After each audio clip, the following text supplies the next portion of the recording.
नादिर शाह की सेना में दिल्ली के कत्लेआम कर रखा है। गलियों में खून की नदियां बह रही हैं। चारों तरफ हाहाकार मचा हुआ है। बाजार बंद है। दिल्ली के लोग घरों के द्वार बंद किए जान की खैर मना रहे हैं।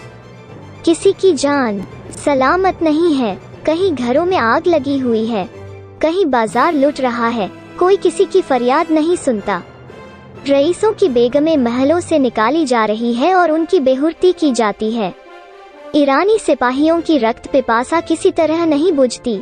मानव हृदय की क्रूरता, कठोरता और पैशाचिकता अपना विकरालतम रूप धारण किए हुए है। इसी समय नादिर शाह ने बादशाही महल में प्रवेश किया। दिल्ली उन दिनों भोग विलास की केंद्र बनी हुई थी। सजावट और तकल्लुफ के सामानों से रईसों के भवन भरे रहते थे। स्त्रियों को बनाव सिगान के सिवा कोई काम न था। पुरुषों को सुख भोग के सिवा और कोई चिंता न थी। राजनीति का स्थान शेरो शायरी ने ले लिया था। समस्त प्रांतों से धन खींच खींच कर दिल्ली आता था और पानी की भांति बहाया जाता था। वेश्याओं की चांदी थी। कहीं तीतरों के जोड़ होते थे, कहीं बटेरों और बुलबुलों की पलियां ठनती थीं।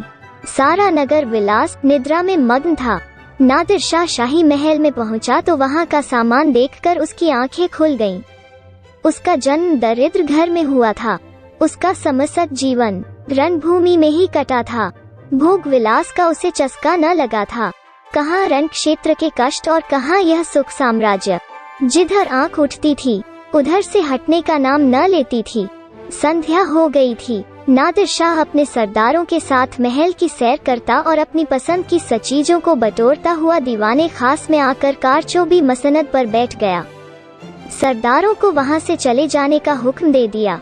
अपने सब हथियार रख दिए और महल के दरागा को बुलाकर हुक्म दिया, मैं शाही बेगमों का नाच देखना चाहता हूँ।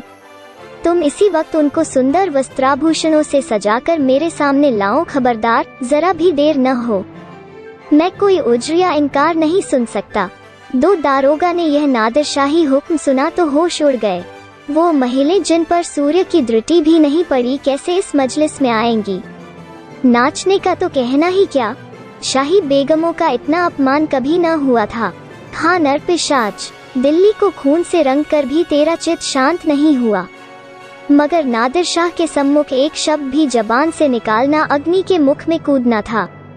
सिर झुकाकर आदाग लाया और आकर रनिवास में सब बेगमों को नादिर शाही हुक्म सुना दिया। उसके साथ ही यह इतला भी दे दी कि जरा भी तामुल न हो, नादिर शाह कोई उज्र या हिला न सुनेगा। शाही खानदान पर इतनी बड़ी विपत्ति कभी नहीं पड़ी, पर उस समय विजयी बादशाह की आज्ञा को शिरोधार्य करने के सिवा प्राण रक्षा का अन्य कोई उपाय नहीं था। बेगमों ने यह आज्ञा सुनी तो हतबुद्धि सी हो गईं। सारा रनिवास में मातम सा छा गया। वो चहल पहल गायब हो गईं। सैकड़ों हृदयों से इस सहायता याचक लोचनों से देखा। किसी ने खुदा और रसूल का सुमिरन किया, पर ऐसी एक महिला भी न थी जिसकी निगाह कटार या तलवार की तरफ गई हो। यद्यपि इनमें कितनी ही बेगमों की नसों में राजपूतानियों का रक्त प्रवाहित हो रहा था, पर इंद्रिय लिप्सा ने जौहर की पुरानी आग ठंडी कर दी थी। सुख भोग की लालसा आत्मसम्मान का सर्वनाश कर देती है। आपस में सलाह करके मर्यादा की रक्षा का कोई उपाय सोचने की मोहलत न थी। एक एक पल भाग्य का निर्णय कर रहा था, हताश का निर्णय कर रहा था। हताश होकर सभी ललपाओं ने पापी के सम्मुख जाने का निश्चय किया। आंखों से आंसू जारी थे, अश्रु सिंचित नेत्रों में सुरमा लगाया जा रहा था और शोक व्यथित हृदय पर सुगंध का लेप किया जा रहा था। कोई केश गुंथती थी, कोई मांगों में मोतियों पिरोती थी। एक भी ऐसे पक्के इरादे की स्त्री न थी जो ईश्वर पर अथवा अपनी टेक पर इस आज्ञा का उल्लंघन करने का साहस कर सके। 1 घंटा भी न गुजरने पाया था कि बेगमात पूरे के पूरे आभूषणों से जगमगाती, अपने मुख की कांति से बैले और गुलाब की कलियों को लजाती, सुगंध की लपटें उड़ाती, छमछम करती हुई दीवाने खास में आकर नादिर शाह के सामने खड़ी हो गईं। 3 नादिर शाह ने एक बार कंखियों से परियों के इस दल को देखा और तब मसनद की टेक लगाकर लेट गया। अपनी तलवार और कटार सामने रख दी। एक क्षण में उसकी आंखें झपकने लगीं। उसने एक अगड़ाई ली और करवट बदल ली। जरा देर में उसके खर्राटों की आवाजें सुनाई देने लगीं। ऐसा जान पड़ा कि गहरी निद्रा में मग्न हो गया है।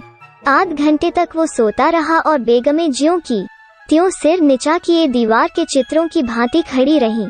उनमें दो एक महिलाएं जो ढीठ थीं, घूंघट की ओट से नादिर शाह को देख भी रही थीं और आपस में दबी जबान में कानाफूसी कर रही थीं। कैसा भयंकर स्वरूप है, कितनी रणोन्मत आंखें हैं, कितना भारी शरीर है, आदमी काहे को है, देव है। सहसा नादिर शाह की आंखें खुल गई। परियों का दल पूर्ववत खड़ा था। उसे जागते देखकर बेगमों ने सिर नीचे कर लिए और अंग समेटकर भेड़ों की भांति एक दूसरे से मिल गईं।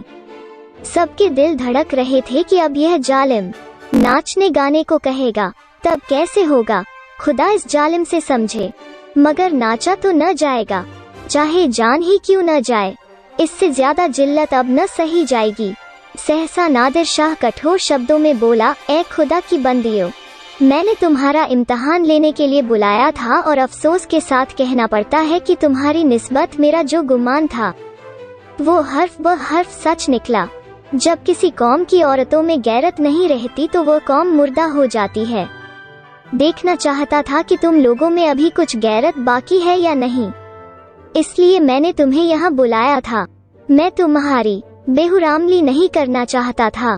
मैं इतना ऐश का बंदा नहीं हूँ, वरना आज भेड़ों के गले चाहता होता। न इतना हफ्स परस्त हूँ, वरना आज फारस में सरोद और सितार की ताने सुनाता होता, जिसका मजा मैं हिंदुस्तानी गाने से कहीं ज्यादा उठा सकता हूँ। मुझे सिर्फ तुम्हारा इम्तिहान लेना था। मुझे यह देखकर सच्चा मलाल हो रहा है कि तुम में गैरत का जौहर बाकी न रहा। क्या यह मुमकिन न था कि तुम मेरे हुक्म को पैरों तले कुचल देती? जब तुम यहाँ आ गई तो मैंने तुम्हें एक और मौका दिया। मैंने नींद का बहाना किया। क्या यह मुमकिन न था कि तुम में से कोई खुदा की बंदी इस कटार को उठाकर मेरे जिगर में चुभा देती? मैं कलाम पाक की कसम खाकर कहता हूँ कि तुम में से किसी को कटार पर हाथ रखते देखकर मुझे बेहद खुशी होती। मैं उन नाजुक हाथों के सामने गर्दन झुका देता।